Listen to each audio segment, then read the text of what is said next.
Nagkarera sa paggapang ang may 30 baby sa lungsod ng Tayabas sa Quezon. Panoorin po natin to.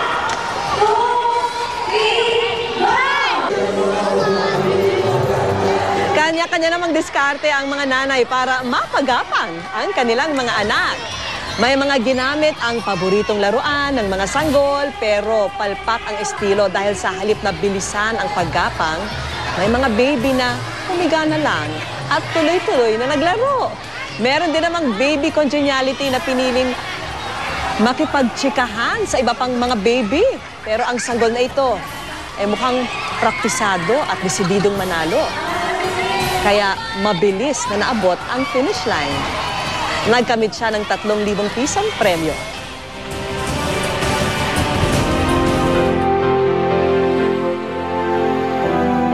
Sabi nila, isang malaking hamon ang pagiging single parent.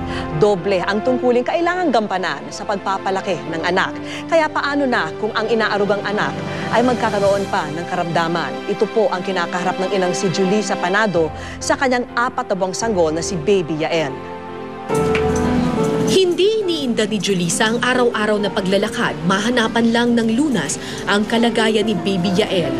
Saan man magpunta, akay-akay niya ang 4 na buwang sanggol na ipinanganak na may lumalaking bukol sa ilalim ng dila. Nung pinanganak ko po siya, napansin po namin na meron siyang maliit na bukol. Tapos po nung mga 1 week na po, nahalata po namin na lumalaki siya. Naawa po ako sa kanya.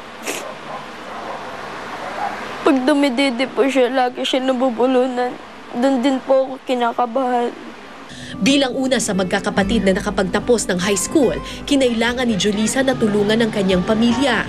Umalis siya ng Capiz at nagtrabaho sa Maynila. Ngunit ang pangarap na maging kaagapay ng pamilya, naglaho sa di inaasahang pagbubuntis. Sama-sama po kasi ng loob ko sa kanya. Wala man lang po siya naibigay na kahit konting tulong para po sa baby ko. At sa kabila ng pagiging single parent, determinado siyang ibigay ang bawat pangangailangan ni Yael, maibsan lang ang paghihirap ng anak. Nakikitara ngayon ang mag-ina sa kanyang kapatid, isang paalala na hindi siya nag-iisa. Minsan nga po parang susuko na siya kaya lang sinabihan ko siya na wag na siyang paglaban niya kasi nandyan na yan ginawa niya yan. Paglaban niya na wag siyang sumuko.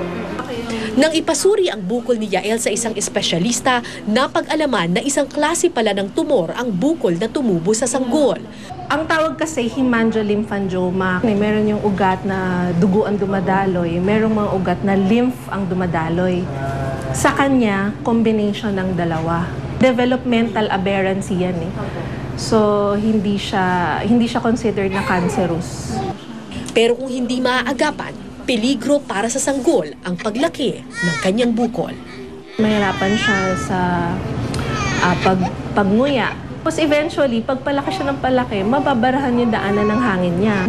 Operasyon na gagawin sa kanya, hindi rin biro. Major operation ito. So, yung cost niya nasa maximum. Pag nakita nila na may konting discoloration, tapos may konting umbok, patingin na nila sa doktor. Sana may tumulong sa amin din na magpagamot sa kanya para makaraos din siya na hindi na siya mahirapan dyan sa sakit niya. Mahalaking halaga po ang kakailanganin ni Baby Yael sa mga operasyong pagdaraanan niya para mawala ang bukol. Samantala, nagpapasalamat po ang GMA Kapuso Foundation kay Dr. Lira Veloro ng Philippine Children's Medical Center sa pagsuri kay Baby Yael. At sa mga nais pong tumulong kay Vincent Yael Panado, maaari po kayong magsadya sa tanggapan ng GMA Kapuso Foundation o magdeposito sa mga bank account o anumang sangay ng Cebuana Luwilier. Maaari rin mag-log on sa www.kapusofoundation.com.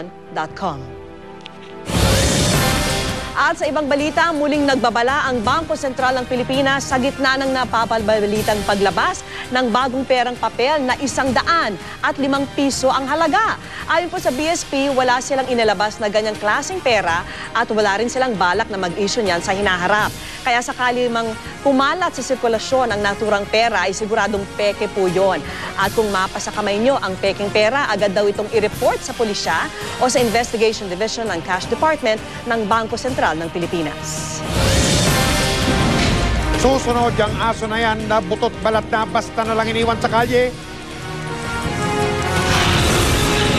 At ang ating pambansang kamaong Manny Pacquiao, ano kaya ang pa-birthday sa kanyang Mami Julisha? Tututukan natin sa pagpapatuloy ng 24 oras.